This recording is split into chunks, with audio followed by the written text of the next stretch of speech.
So after you complete a trick, you go talk to the trick master again, and the formula is basically the same every time. So you're almost my equal in greatness by 6 places. I'm going to gain 1 place with each trick that I complete, and at the 7th trick, he's gonna say you're my equal in greatness, and after I beat all the tricks, he basically says, well, you're better than me, it's time for me to retire.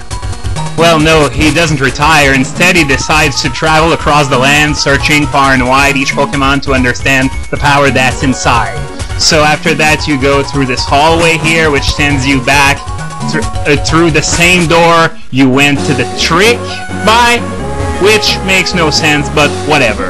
I'm not here to talk about that. I'm here to talk about the Mask of Zoroark, which fell today, and yes, there's a chance I wanted to do that horrible, horrible pun. I apologize. But yeah, the new Pokemon has been unveiled, and it's a brand new evolutionary line. The first form is called Zoroark, which looks a bit too much like a Dark-type Shinx for my liking, but Zoroark looks freaking badass! I couldn't have hoped for a better start to Generation 5. What an awesome looking Pokemon right there. If you haven't seen it yet, and I doubt you didn't see it yet, but just in case you've been living under a rock, go to Cerebi and you're going to see it in all its Generation 5 glory. And you remember my idea that it was a legendary that would be the equivalent of Manaphy? Well, that wasn't quite right, but I wasn't too far off in that it's instead Generation 5's answer to Lucario, which was the star of the movie that came before Manaphy's. So, I'm not sure if this indicates that the RPG that's been announced for later this year is indeed Generation 5 or not. There are still people who have doubts about this, and you know, I don't know where to stand on this still, because for every reason why it might be it, there's a reason why it might not be it. So it's just a giant clusterfuck, but at this point I wouldn't be surprised at all if it was it, and I wouldn't be surprised if it wasn't it. But back to Zoroark, since it's basically going to be the new Lucario, I'm sort of hoping that it's going to have a similar stat total. And its looks suggest that it might have a similar stat spread as well, being based more on attack than defense. And by the way, it's going to be Mono Dark, and they're going to reveal its abilities next month, in addition to other brand new Pokemon, so that's something else to look forward to. And I'm wondering if they're gonna do that silhouette thing again, because it was really awesome how people started drawing Pokemon based on existing ones, and oh yes, Scar! Kirlia is learning Psychic. I'm gonna override Confusion. That is going to give me only 10 PP for attack right now, but keep in mind that I'm going to get Thunderbolt as early as the next town, so I'm not going to be doing too much with only Psychic, and I still have Combuskin as backup if things go wrong. And oh, and yes, I was about to mention that battle with May, and it's going to happen right now, in fact.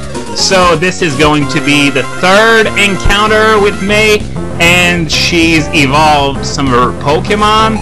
And first up is Lombre, it seems. So let's see how Kirlia improved now that it's got Psychic.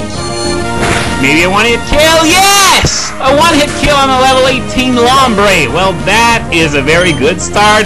So Marshtomp now. Let's see how it's gonna work. It's probably gonna be a little bit tougher because it's level 20 and it's got better stats too. Oh, not quite enough. Mud Shot. That is... Ow! A critical! Ouch! That stung. I think I'm gonna switch to Combuskin. You know what? Screw this. I'm going to take my chances, and nope, I'm gonna die. Damn critical. But because I did that, at least I am preventing Marshtomp from getting a free hit on my Combuskin. I never expected the concept of Death Fodder to come into play in-game, but it looks like I just did it. What?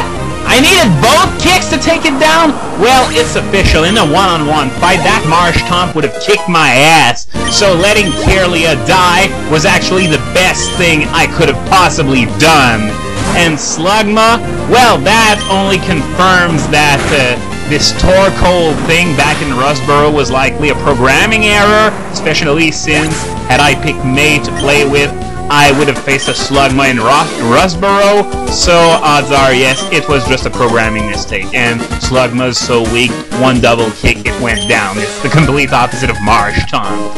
Item Finder! Well, it's not like I'm gonna use it that much, because I never bothered really learning the locations of hidden items, except for that one hard scale in Dewford that I remembered for some reason. Oh, and look at this. May's gonna hightail it out of there using her bike, and it's going to be a recurring theme for the next few battles with May, because it's always the deal that she's gonna get away using some mode of transportation that you don't have access to just quite yet. In the next battle, she flies away, and you fight her just before you do get fly, and in the last fight in Lily Cove, she takes a kayak, I guess.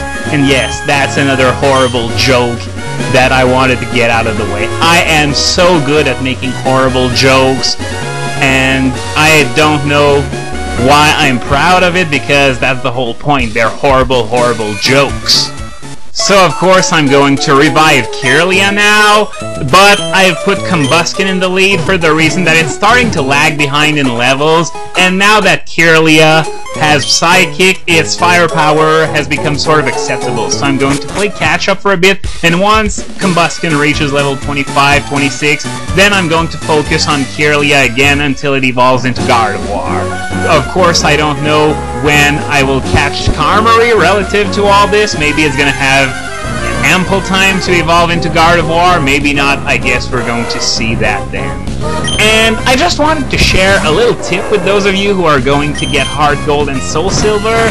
A great tip for infinite leftovers made easy.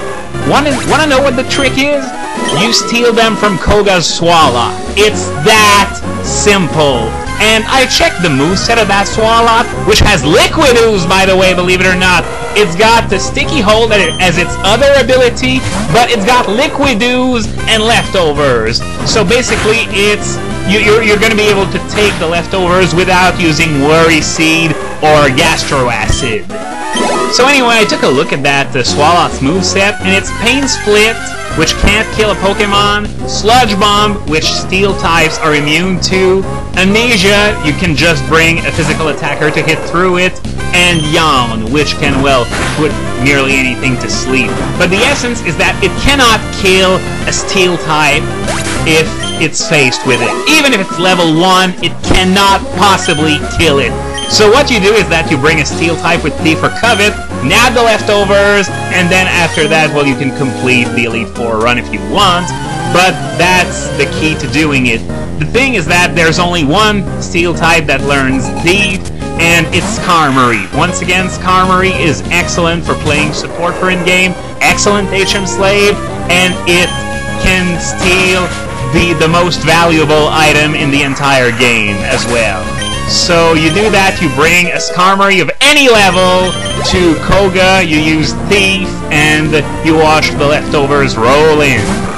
So unless there's some new surprise in Korokoro that we don't know of yet, this is probably going to be my last Pokemon video for a while. I might do another Mario one later this week before the opening ceremonies, but otherwise I'm going to be on a heavily restricted schedule during the Olympics. I'm only going to do videos on Pokemon if there's something new that comes up.